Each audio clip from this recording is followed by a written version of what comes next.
Okay, great, perfect. First, thank you to the organizers for inviting me to come present in the meeting. It's been very educational. I've learned a lot, and it's been great to see the people who are developing a lot of the sort of tools that we use. And today, I'll be talking about MAIT cell biology. This is a cell population that probably anybody who's done TCR sequencing or single cell sequencing on T cells has stumbled across. Get really close to that mic. Is this better? It's very loud to me up here. Okay, sorry. So we'll be talking about MAIT cells today, and it's a population of cells that probably everybody has come across if they've done TCR sequencing or single cell sequencing on T cells, and be giving some insights into their biology. So to start off with, what is a MAIT cell? So fundamentally, again, it is a T cell. It is an alpha beta T cell. The sort of unique aspect of them is that they have a semi-invariant T cell receptor, which comprises a alpha chain that is a V alpha 7.2 paired with one of a very select subset of J chains, so either J alpha 33, 20, or 12. And then this is then linked with a very limited set of V beta chains that can be used with this. Phenotypically, they are CD8 T cells. But the most interesting aspect of their sort of biology in terms of function is that they have a phenotype which is really a blend of a number of different types of lymphocyte biology. So they express characteristics of type 1 immunity. They can produce interferon gamma upon stimulation, and they also can express cytotoxic granules and carry out cell killing in response to stimulation. Phenotypically, they also then have characteristics of type 17 immunity. So they can produce IL-17 and related cytokines and chemokines in response to stimulation. This sort of type 17 characteristic also involves the expression of CD161, which is a C-type lectin receptor, which is often used as a sort of a surrogate marker for MAIT cells. They are memory cells in circulation, and they express a large number of tissue homing chemokine receptors, and so as you'll see, this allows them to traffic into a large number of tissues. And then the last characteristic of them that's particularly interesting is they also have characteristics that make them more like innate lymphocytes. And so they have a large number of cytokine receptors which are constitutively expressed, and actually, as data I'll show, you can actually stimulate these cells directly to carry out effector cytokine secretion through activation of these cytokine receptors, completely independent of the T cell receptor, which is of course quite different from conventional alpha beta T cells. And then each of these modules is driven by some transcription factors that are known. And again, these are really the same sorts of transcription factors you'd find in other conventional T cell or innate lymphocyte subsets. So it's really sort of a bolting together of a number of transcriptional programs. The other reason why MAIT cells are interesting to study is that they're very abundant. So in terms of in the blood, they make up an average of 3% of all alpha beta T cells in the blood are MAIT cells. Again, because they're primarily CD8 positive, they also make up about 10% of all CD8 T cells, if you think of them that way. This effector memory phenotype that they have means that they're quite prevalent in peripheral tissues, so quite common in the lung. They make up on average about 10% of all of the T cells in the liver, and then they're quite common as well in the gastrointestinal tract and female reproductive organs. But then conversely, again, they don't really show up with any great frequency in secondary lymphoid tissues. It seems appropriate, given this is a meeting about immune receptors, to talk about how these cells were first described. So they were first described 25 years ago now by Olivier Lance's group in Paris, where they were doing single-cell cloning on cells, and they identified that this cells that had this V alpha 7.2, J alpha 33 chain were hyperabundant, particularly in double negative. Oh, this has gotten switched around. This hasn't come across well at all. Sorry. So in double negative cells, they actually make up about over 10% of all the double negative cells have this rearranged receptor. And then also in CD8 T cells, again, about 3% of them have this receptor. So they're really defined initially by this V alpha 7.2, J alpha 33 chain. And that's really carried through a lot of our understanding of their biology. It was a few years later where Olivier Lance's group then ultimately defined what this receptor recognizes, and found that this TCR does not bind to MHC, but instead binds an MHC-like molecule, which is invariant, known as MR1. And this is really the sort of the seminal observation that if you take mice which lack MR1, that you then no longer have this recombined TCR present in any great frequency in tissues. It took a few years further to actually then understand, well, what is this T-cell receptor recognizing? And this was work by Jamie Rossjohn and Jim McCluskey's group in Australia, where they ultimately identified that actually the MR1 molecule doesn't present a peptide antigen at all, but actually presents a small molecule. And specifically, the strongest ligand that's been identified is 5-OPRU, which is a metabolic intermediate of riboflavin biosynthesis. Again, so this is an MHC-like molecule, so you have your two alpha helices and then your antigen binding groove here, and it fits, the antigen fits exactly where it would be expected. And then actually the MAIT TCR binds in a totally normal mode, so it's a sort of a top-down engagement of the loops and then the antigen itself. But what's particularly interesting about this interaction is a couple of points. First, that actually the antigen is covalently bound to the MR1 presenting molecule. So there's this lysine 43 residue, which is critical for this interaction. So it's not the non-covalent interaction that you normally see with peptide or even something like the CD1D molecules. And then the second important point here is that the T-cell receptor interacts with this antigen through this critical tyrosine residue, position 95. And that has been found to be present in all MAIT cell TCRs. And so it's really one of the sort of fundamental defining characteristics of what makes a MAIT cell capable of recognizing these antigens. The sort of functional consequence of this is that actually MAIT cells have very, very broad specificity. And the reason for that is that riboflavin is produced by many bacteria. It's not produced by mammalian cells. And what that means is that MAIT cells can recognize a huge array of bacterial species. And so in this sense, their TCR acts sort of as an intermediate, if you think of it as like a danger signal, as opposed to a very specific antigen. This is highlighted here. So this is looking at a variety of bacterial species and whether they do or don't produce riboflavin. So the non-riboflavin producing are in gray, and the riboflavin producing are in red. And then what was actually assayed here is the ability of cells expressing a MAIT cell TCR to become activated. And so that's what's measured here in black. And you can see again that there's no activation over here, and then you have varying degrees of activation in response to these riboflavin-producing bacterial species. And the other point from this is that actually, again, as I mentioned, there are a few different beta chains that compare with this alpha TCR. And so what this study was actually looking at is the ability of these different beta chains then, when paired with the alpha TCR, to drive activation in response to this. And you can see that there's a bit of variability and some sort of hierarchy where some of the beta chains consistently give stronger responses relative to other beta chains. So it highlights the point that there's a broad reactivity of the MAIT cells, but at least in vitro, there is the TCR and sort of the architecture of the TCR may have some impact.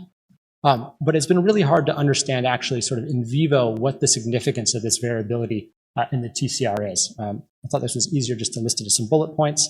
But again, like the study I just illustrated, there's been a couple other ones which have demonstrated that depending on the exact architecture of the TCR, so depending if you look between clones or if you look at different beta chain usage, you get different sort of strengths of response to the stimulus.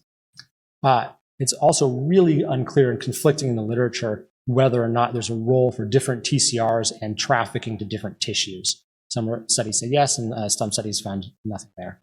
But one thing that is interesting is that one study that's done human bacterial challenge and then looked at the MAIT cell TCRs following challenge has found that specific TCRs are expanded after challenge. And that also that as you look with age, the oligoclonality of the MAIT cell population increases with age. So it does suggest that in vivo, there's the possibility that certain TCRs are sort of preferentially winning out in response to bacterial exposure. But I think that one of the sort of limitations of all of these studies, and we've tried to address some of these in our work, is that they all involve either a small number of donors or very small numbers of clones in some of the early studies. A lot of these studies have actually been looking at V beta chain usage simply at the protein level, so really just which chain is and not anything about the CDR3. And then also they've, in cases where they've been looking across tissues, haven't been using multiple tissues from the same individual. So they've been using tissues from one person versus another person and then trying to draw conclusions from there. The other interesting characteristic goes back to this point around phenotype. So as I mentioned, MAIT cells are co-expressing sort of type 1 and type 17 phenotypes. This was a seminal paper from Dan Polici's group in 2016 that was looking at MAIT cell development in the thymus, and what they identified was a multi-stage developmental process that gives rise to functionally mature cells in the thymus, so it's intrathymic maturity. And in mice, what this results in is two different populations of MAIT cells, some which express TBET and then produce type 1 immunity, and some which express RR gamma T and have type 17 immunity. But when they looked in the human thymus, they had this sort of similar developmental processes, again, the colors coding. But again, you end up with a situation where cells co-express both TBET and RR gamma T, and so in theory should be able to simultaneously carry out both of these effector functions. This slide has not transferred across. It has the key point on it still, which is though, despite this, actually what happens is if you stimulate MAIT cells in vitro with a strong stimulation that's both E. coli bacteria and cytokines together, so basically the strongest stimulation you can give, you get only a really small fraction of MAIT cells that produce IL-17, and even if you do the stimulation for several days, although the fraction of IL-17 producing cells goes up, you still have a minority of MAIT cells which produce IL-17, which is summarized here. And the bit that should be right here, but is cut off, is the fact that actually this stimulus gives 100% interferon gamma producing cells even as early as day 1. So they're all fully activated and functional cells, but only a subset of them are producing IL-17. And then the last point I wanted to come on to was, again, this point about different modes of activation, right? So we've been talking about sort of classical T-cell dependent activation, where you have recognition of a ligand by the T-cell receptor driving activation. But again, it's been demonstrated that you can completely bypass this by just giving cytokine stimulation. And this is, I think, most nicely evidenced in the original paper describing this, where again, if you look at CD161 high cells, so this is your surrogate marker for MAIT cells, these cells will produce interferon gamma at a high level using an IL-12, IL-18 stimulation, no TCR ligation involved at all. And this is, of course, in contrast to basically all other alpha-beta T cells. And what this means actually functionally is that there's very different sort of modes of MAIT cell activation and different functional consequences depending on what you're looking at. So in cases where you have just cytokine stimulation alone, we've sort of broadly tried to classify this as MAIT cells acting more like ILCs for a signal amplification role, and that this can then have either beneficial or sort of detrimental processes depending on the studies you're looking at. In contrast, if you have both inflammation and bacterial ligands, this would be sort of instructive of a bacterial infection. And in those cases, it's been described that MAIT cells carry out these very classical antimicrobial responses involving killing of infected cells. And in contrast, you can also have exposure, and I'll show some of the data on this, you can have exposure to 5-OPRU or bacterial antigens without active infection, such as with commensals. And this actually seems to drive a very different process that's more around tissue repair and homeostasis. And in terms of what this means translationally, and again, why we should all care about MAIT cells, it's actually interesting because since these cells can respond to cytokines, it then opens up a whole array of cases where they can become activated. And this means that they can also then respond to viruses, even though viruses fundamentally can't make riboflavin due to just co-opting post-metabolism. And this was work from the lab I did my postdoc in before I joined, just illustrating this point for the first time. So if you stimulate PBMCs in vitro with influenza virus, you can then get production of interferon gamma by MAIT cells. If you block the TCR using an anti-MR1 antibody, this doesn't impact at all on this response. And in contrast, if you block various combinations of cytokines, you then can reduce activation of MAIT cells. This appears to have a functional consequence, because if you go into a mouse model where you infect with influenza PR8 at what is basically a sublethal dose, you can see most of the wild-type mice survive. If you use mice which lack MAIT cells here in pink, this sublethal infection now becomes a lethal infection for a majority of the animals. So MAIT cells can really have an active role in protecting in this context. And this observation then led me, when I joined the group, to ask the question, well, if MAIT cells are activated by viruses, could they also be activated by vaccines that are based on viral constructs? And so what we ended up looking at was the ability of MAIT cells to respond to adenovirus vector vaccines, including the ones that have been used now for COVID-19. And what we found is that, in fact, MAIT cells are activated by these constructs. It's a sort of an interesting pathway that involves transduction of two cell types. You get transduction of plasmacytoid dendritic cells, which are strong producers of type 1 interferon. And you also have transduction of monocytes, which results in the release of IL-18. Interestingly, we came across as a crosstalk between these two cell populations, which ultimately results in TNF release. And then these three cytokines together are what ultimately drive activation of MAIT cells. And we could go on to show that actually this, again, is not just sort of a quirk, but has some real relevance. because if we looked in individuals who've been vaccinated and we measured the degree of MAIT cell activation 1 day after vaccination, that this was actually correlated with the overall strength of the antigen-induced T cell response after several weeks. And that this was not just correlative, because if you went back again to a mouse model where you lack MAIT cells, here the MLM knockouts, and you look at the T cell responses against a COVID-19 vaccine, that these were marginally but significantly reduced in the absence of MAIT cells. And then the other one that I think is a particularly interesting one and really sort of a hot topic of investigation in the field is this role of MAIT cells in tissue repair. So these are a couple I think of nice studies of this. On the left, we're looking in vitro, where if you have a tissue or a cell monolayer and then you scratch it to remove a bunch of the cells and you look at how quickly these cells grow back. If you take supernatants from MAIT cells, which have been stimulated with E. coli, you can see that the cells actually grow back much faster, and that this accelerated regrowth is blocked if you then block MR1 to prevent MAIT cell activation. And work from Yasmin Balkade's group, I think, illustrates this quite nicely in vivo, where they're actually doing ear punch, ear punch here on a mouse, and then looking at how quickly the dermal layer recovers after ear punch. And again, demonstrated that if you use mice which lack MAIT cells, that you have slower regrowth of the skin layer compared to the controls. And conversely, if you just administer sort of 5-OPRU as a topical administration, that this actually will then accelerate regrowth. So again, you can stimulate the MAIT cell just via the TCR without anything else, and you can accelerate this recovery process. So just a few vignettes as to why sort of MAIT cells are interesting from a translational perspective. But going back to the questions that we really thought were open in sort of on a fundamental biology level, a lot of that had to do about MAIT cell clonality and the role that actually plays in their biology. And so we really wanted to ask some questions of tissue distribution is related to clonality. How is clonality actually really related to functionality? Does it relate at all to cytokine responsiveness? You would sort of assume not, because it's not a TCR-dependent process. And then also whether IL-17 production is somehow linked to a distinct subset, or why exactly is it only a fraction of cells mic acid? And so to answer these questions, we thought the most reasonable thing to do was to try and develop a sort of a comprehensive single-cell atlas of human MAIT cells across both tissues, and in response to stimulation, and leverage some of the strengths of doing combined gene expression and TCR sequencing analysis to answer some of these questions. So that's the data I'll be walking through for the rest of the talk. And starting off with what we did was a comparison across blood and liver, again, picking these because liver has a very high frequency of MAIT cells, so it was good to look at.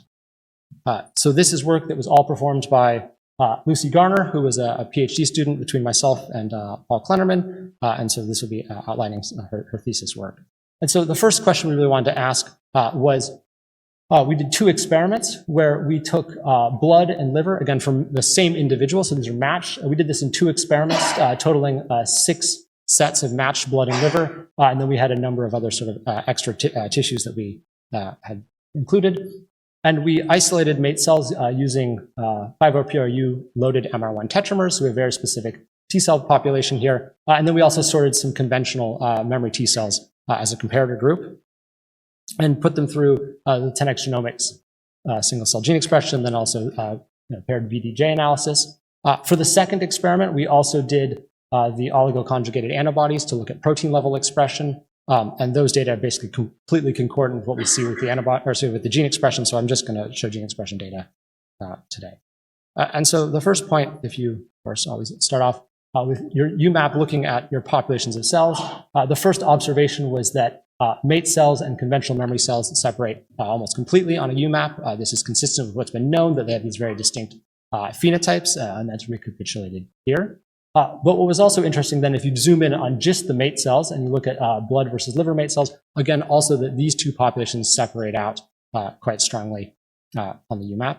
But what was interesting is if you looked at the blood MAIT cells versus conventional cells, or the liver MAIT cells versus conventional cells, what we found is actually that these sort of differences are strongly maintained. So this is looking again at differential gene expression of MAITs versus memory cells in blood, and MAITs versus memory cells in liver. And you can see that actually these are very strongly correlated across the 2 tissues. And we just sort of evidence that there's really a core signature of MAIT cell genes that you can pull out regardless of what tissue you look in, that really separates a MAIT cell from a conventional memory cell. So although there are clear differences between MAIT cells depending on what tissue you look in, fundamentally, I think our conclusion is a MAIT cell is a MAIT cell.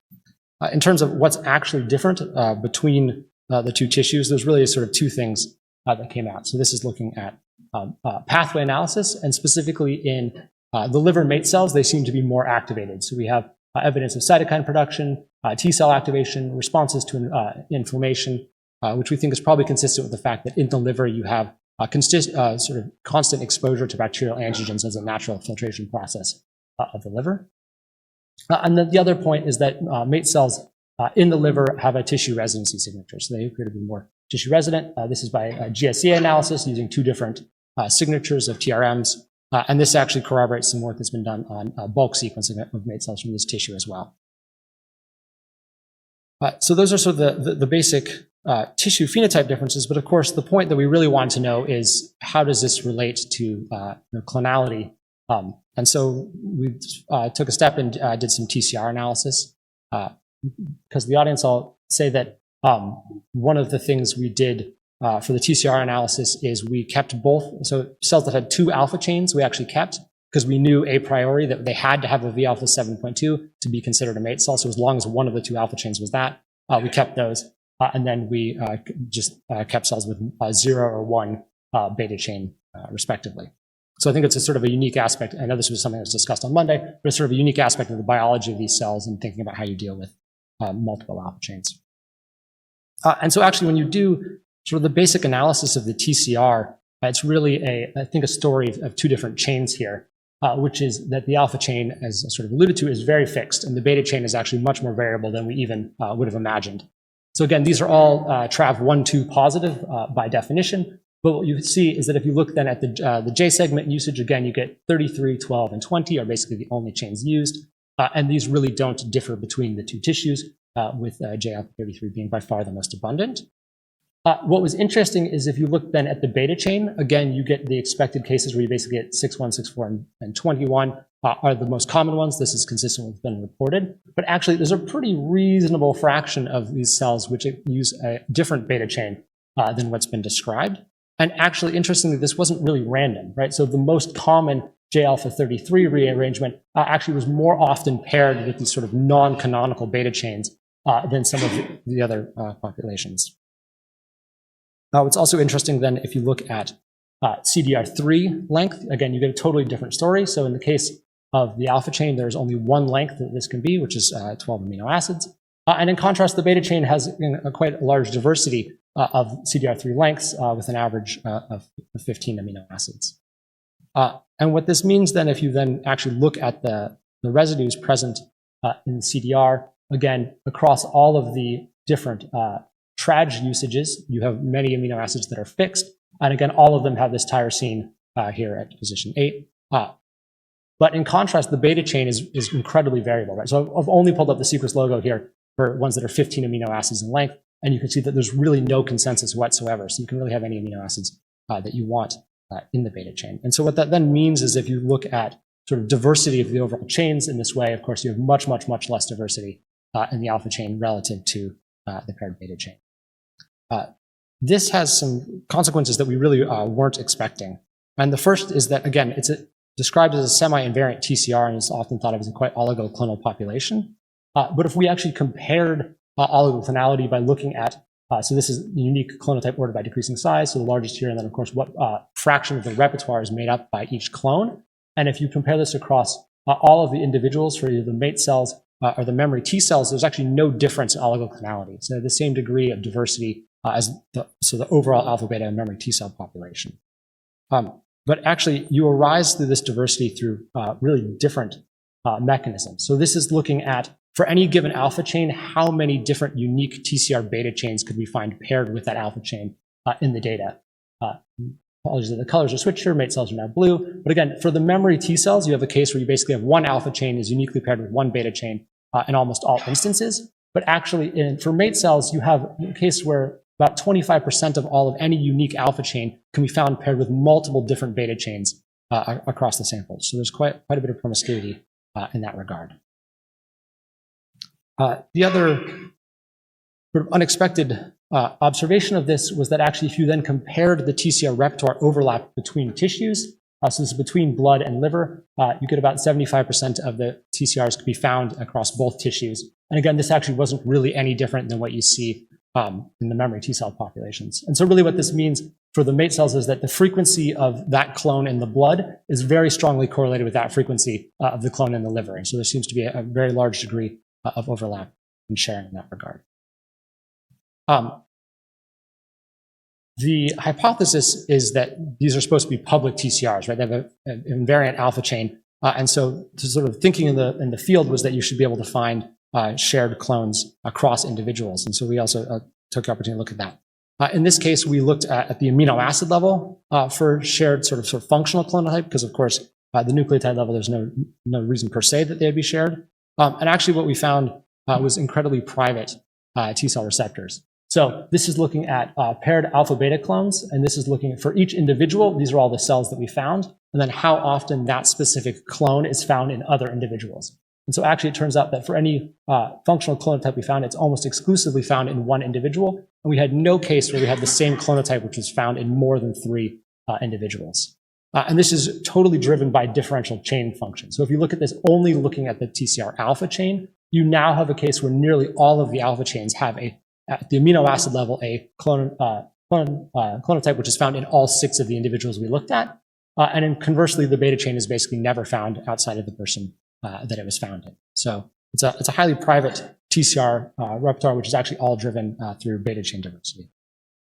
But going back to our initial question of actually, how does this clonality and TCR usage relate to phenotype?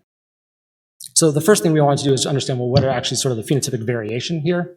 So this is just illustrating for blood. Liver shows almost exactly the same picture. So we subsetted out the blood MAIT cells, did clustering analysis. Of course, it's a clustering algorithm, so it finds clusters by definition. But when we actually started to look at the genes which are differentially expressed between clusters, this is just illustrated here for the top 5 differentially expressed genes, or if there was less than 5, in some cases, for example, 1. What we observed was there's really small levels of variation here. So again, in most cases, you can see there's basically 1 gene which is strongly or uniquely associated with a cluster, and then maybe a few genes which show a bit of differences. But actually, by and large, the cluster seems quite homogeneous, and much more so than what you see for lots of other T cell populations where you do this. We also took the opportunity to ask whether or not we could identify sort of MAIT1 or MAIT17 phenotype cells based on what's been seen in the mice using some gene signatures. Actually, really the take-home message here is that all of these genes were evenly expressed across all of the clusters. So they seem to all be homogeneously MAIT1, MAIT17, or containing both of these phenotypes simultaneously. But what was interesting is that when we started to go on a per individual basis, so this is now looking just in individual donor 1, is that actually the clones were not randomly distributed across these UMAPs. So these are 3 different clones. So this is the largest, the second largest, and the third largest. And actually you can see that they appear to have non-random distribution. So you've got a case where this clone is basically only found on one end of the UMAP, this clone on the other, and this clone in the middle. I should say for the purposes of clustering, we removed all the TCR genes when we did this. So this isn't actually just driven by differential TCR gene usage. But if you then look across all of the data, looking at rank on clone size, the largest clones here and the smallest clones down here, and ask whether or not they are significantly non-randomly distributed across the UMAP, you have a case where many of them are non-randomly distributed. And actually the ones that have random distribution are the smaller clones. And so we actually think that this is a case where we're probably undersampling these cells, and that's why they appear random. So it really does appear that the clones are associated then with this sort of low-level phenotypic variation you see directly ex vivo. So just to summarize the first part, blood and liver MAIT cells are highly related populations. They have differences around levels of activation and tissue residency. Interestingly, and I think really what caught us off guard and I think the field off guard in particular was that they're no more oligoclonal than conventional memory cells, driven by this really private TCR beta chain, and that there are phenotypic variation is associated with clonotype. And we really don't know whether this suggests something about differential life history of each of the clones, which gives rise to this phenotype, or whether there's some sort of intrinsic trait related to TCR affinity, which we haven't looked at. So the next question we wanted to ask then was, functional analysis and what can we understand about the functionality of these cells. And so for this experiment, what Lucy did was we collected cells from healthy donors. We isolated out T cells, and then we stimulated them in vitro either with a TCR stimulus, which is the 5-OPRU ligand, or we did this IL-12 and IL-18 cytokine stimulation. We then sorted the MAIT cells after stimulation, and again put them through 10x single cell expression and TCR analysis. Firstly, in terms of looking at gene expression, you get these very nicely separating populations where you have your unstimulated cells here, and then if you use TCR stimulation, you get this orange population, and cytokine stimulation gives you this purple population. And if you look at effector genes, you can see these are very strongly driven by specific stimuli. So you have interferon gamma and IL-26, which are very strongly associated with cytokine-driven activation, CCL4 driven by TCR ligation. In the case of granzyme, you can see that this is actually induced by both of these populations. We thought that this sort of data set was very nicely aligned with doing pseudotime analysis, because we have what appears to be a very nice branching situation, and we have a known ground state here. And so we could then look at genes which were important for driving either response to TCR stimulation or cytokine. And so we're looking here at the TCR trajectory and the cytokine trajectory. And the first thing to say is actually that most of the genes which are induced by stimulation are induced by both. And so there's really actually specific subsets of genes which are driven by one or the other. And again, just as I've highlighted, IL-26, interferon gamma, strongly associated with cytokines, whereas you have CCL3, CCL4, and some of the TNF superfamily receptors, which are much more TCR-driven activation. We also did transcription factor sort of module analysis through scenic, and now this is again looking at what are the transcription factor regulons, which are important for TCR-driven activation versus cytokine-driven activation.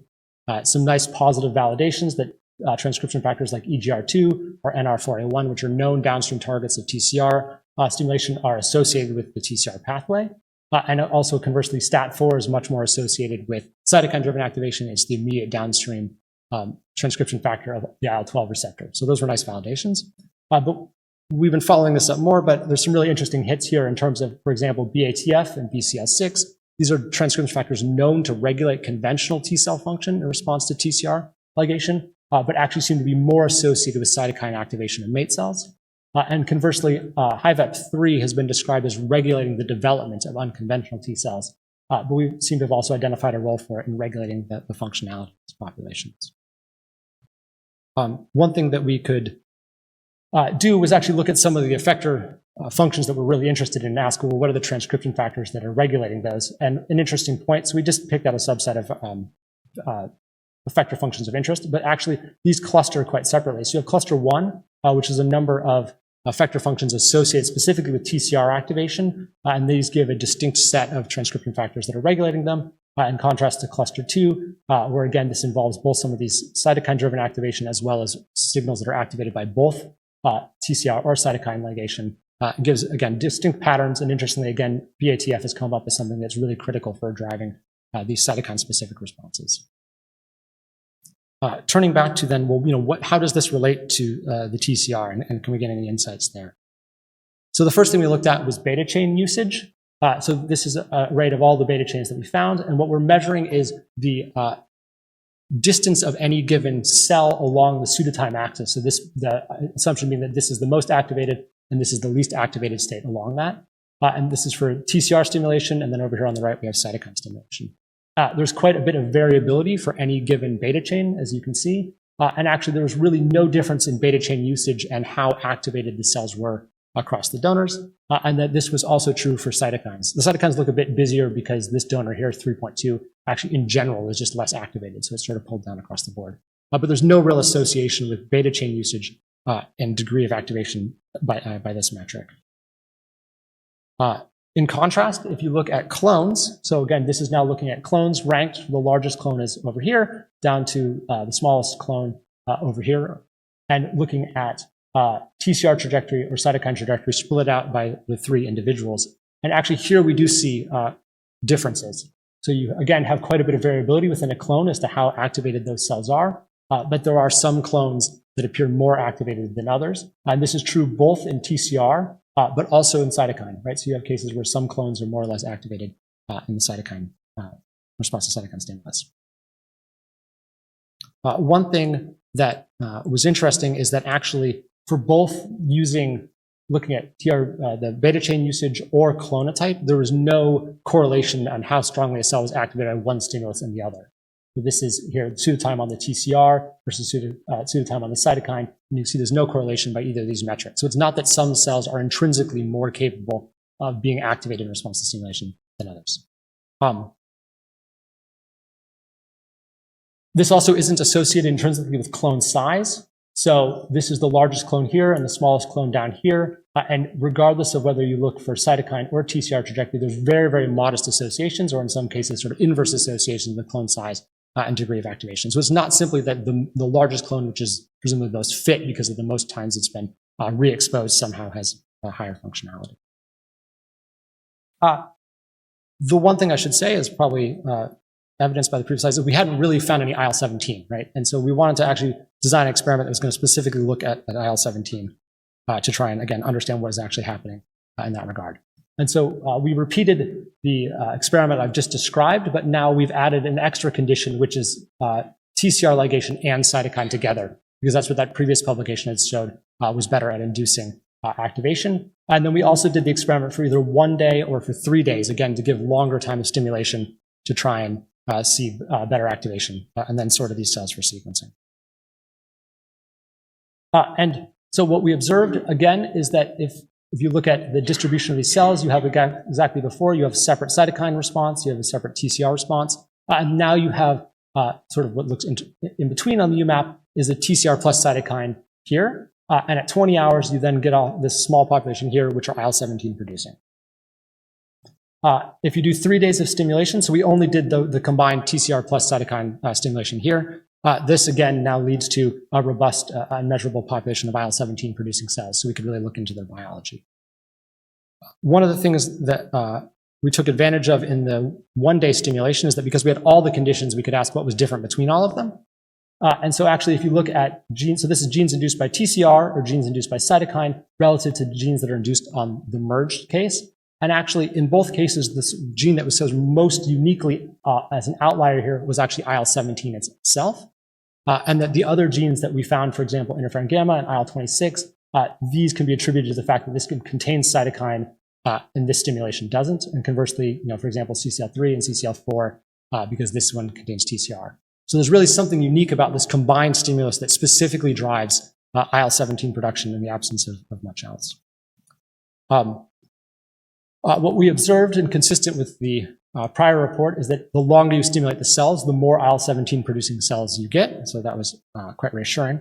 What was actually quite interesting then is we looked at clones and whether they did or didn't produce IL-17. What we found was this. So after 1 day, the frequency of the clone in the IL-17 negative population is actually correlated with the frequency of that clone in the IL-17 positive population. And that this correlation actually gets stronger as you go with longer stimulation. And so what that means is that over time, you have more clones which are producing IL-17 as the stimulation goes on.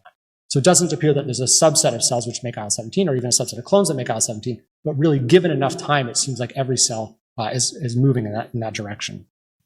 To further validate this point, if you look at the diversity, the sort of clonal diversity, this is not different once you downsample for pool sizes after 1 or 3 days. So the population maintains diversity over time.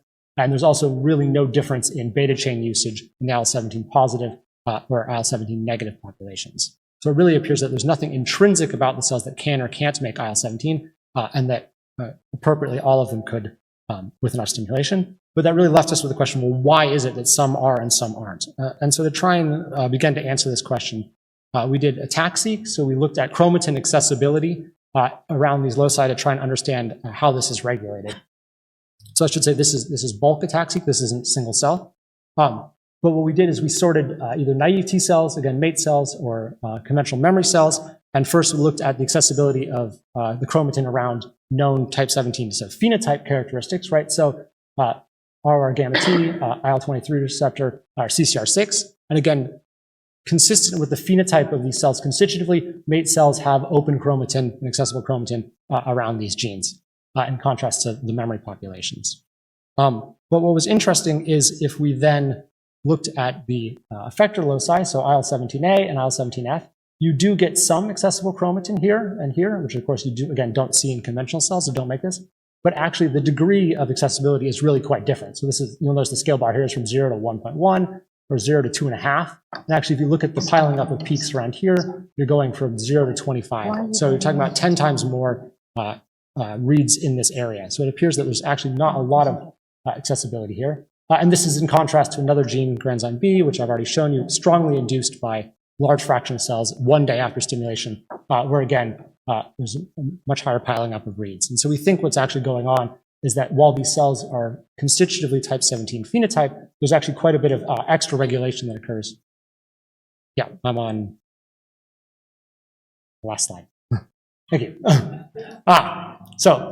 In conclusion for this part, that TCR and cytokine stimulation drives 2 distinct transcriptional programs, that clonotype is related to responsiveness to both TCR and cytokine stimulation to varying degrees. Again, whether this is a life history difference of clones or some sort of intrinsic trait, we really don't know. And that the capacity to produce IL-17 appears to be a universal trait, which is, we think, regulated epigenetically.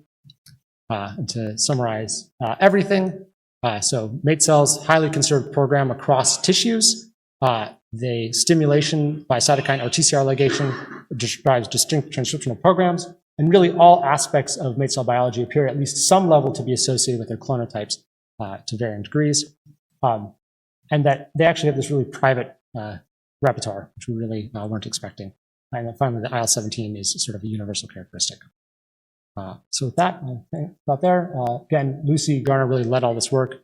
And a thanks to Paul Kleinerman for co-supervising this project and also supervising me when I was a postdoc, as well as the rest of our collaborators. And stop.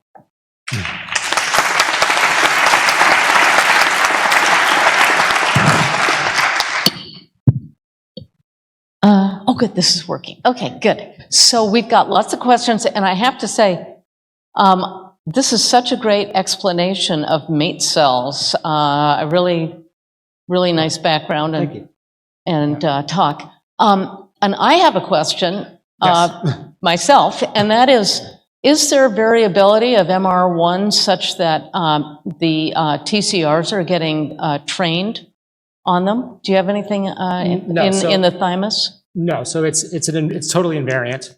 There's basically one polymorphism that's been described in the human population. All right. There are other ligands that are all weaker binders, and it's really been difficult to understand whether any of those other ligands play a role in vivo, but they have been demonstrated in vivo. So you think there are other ligands for sure? Yeah, there's a recent report suggesting that there's been a long hunt for whether there's a self-ligand. There seems to be a candidate now for a possible self-antigen that helps with thymic selection. All right, well, you can see these, and I'll read them, starting with the top.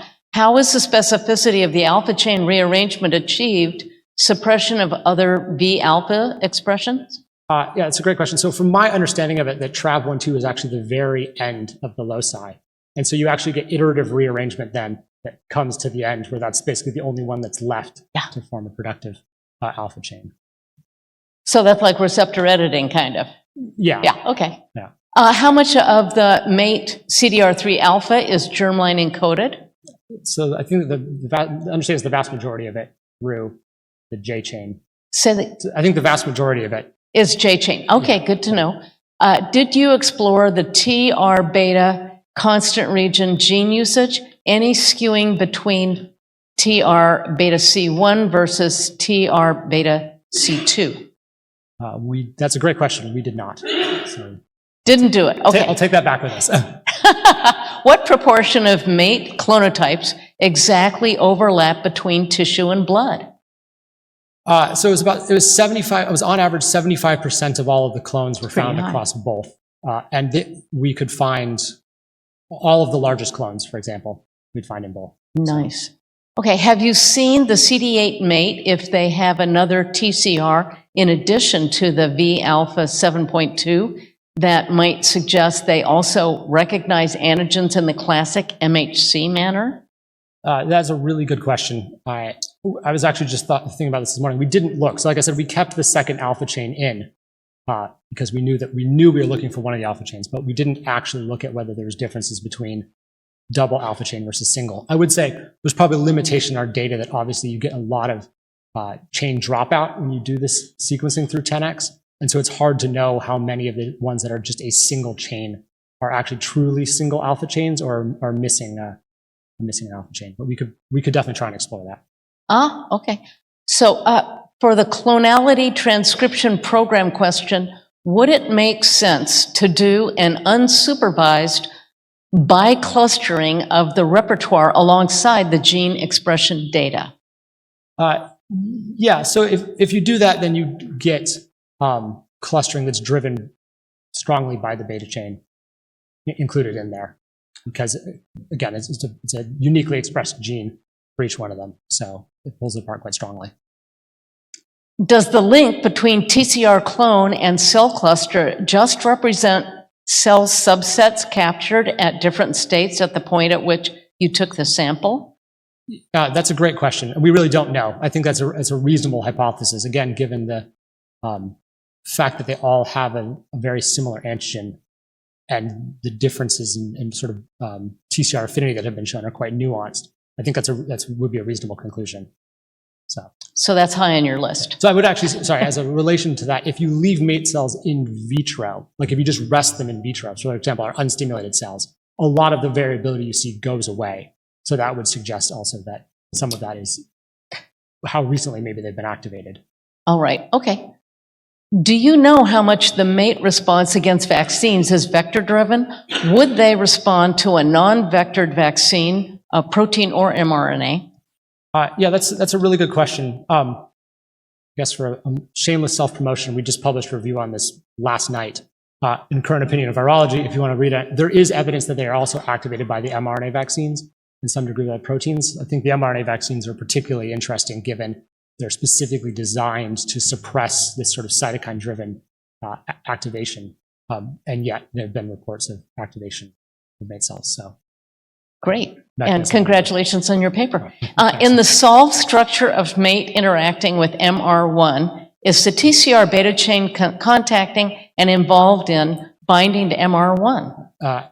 Yes, it is. Okay, so it's somehow or other selected? Okay. Yeah, it's not, I mean, it clearly has some involvement. There's also only specific beta chains that you get. Oh, yes, okay. It does have a role, yes. And then the last one said, maybe I have missed this on your presentation. Do MAIT cells, can they recognize also virus antigens? And if so, is there any bias? Yeah, so fundamentally, they can't recognize viral antigens because, or at least there's been no viral antigen that's been described to be presented by MR1. Again, because viruses fundamentally just co-opt host metabolism. That's one of the defining characteristics of a virus. It doesn't seem like they directly produce a ligand that either encoded or through sort of secondary processes that results in direct recognition. So the original studies actually said that MAIT cells couldn't recognize viruses at all. And it wasn't until we started sort of accounted for accessory cells producing cytokines that you actually see this role for the MAIT cells. Okay. So we are done with the questions, I believe. And thank you so much for such a great talk. Thank you.